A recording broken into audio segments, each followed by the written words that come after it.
नमस्कार YouTube family, कसे आहेत तुम्ही सगळे? बरे आहेत ना? मी पण बरी आहे. रात्रपासून थोडीशी तब्येत खराब झाली, म्हणजे खोकला बिकला यायलाय, थोडासा घशात खवखव व्हायलंय आणि डोकं दुखायलंय. गोळी खाऊन झोपले होते, पण झोप कशाची लागती मला, दिवसा कधी झोपच लागत नाही. मला आली माझ्या आजीची लय आठवण.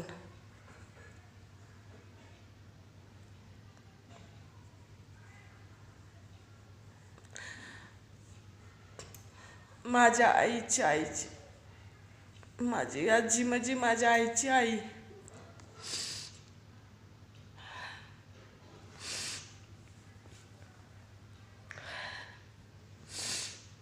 माझी आजी शेवटच्या टायमाला माझ्यापाशी राहत होती.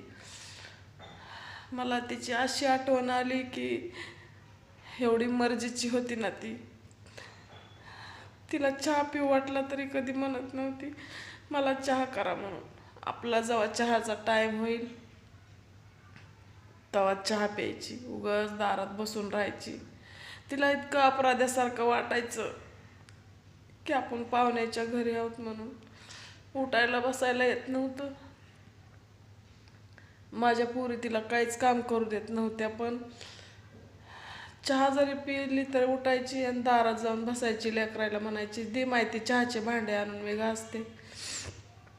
मी म्हणायचं, आका तुझ्या वाचून काय बंद आहे का ग? ते भांडे काय तुझीच वाट बघत बसलेत का? मग तिला लय असं अपराध्यासारखं वाटायचं. ती म्हणायची, नाही ग माय, माझे बी हातपाय जरा मोकळे राहतात, बळच म्हणायची. पण ती लय अशी होती ना, स्वाभिमानी होती माझी आजी. तिला आवडत नव्हतं पाहुण्याच्या घरात राहणं, पण म्हातारं झाल्यावर माणूस एवढं मजबूर असते ना की तिचा नविलास होता म्हणून राहत होती ती. आणि मला तर लय समजून घेत होती. माझं तर एवढं लाड करत होती ना.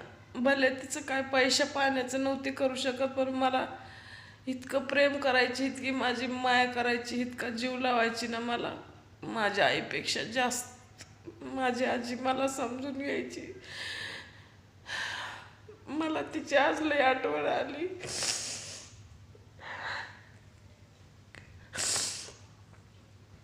माझ्या आजीची काय माहिती, मला लय आठवण आली आज माझ्या आजीची.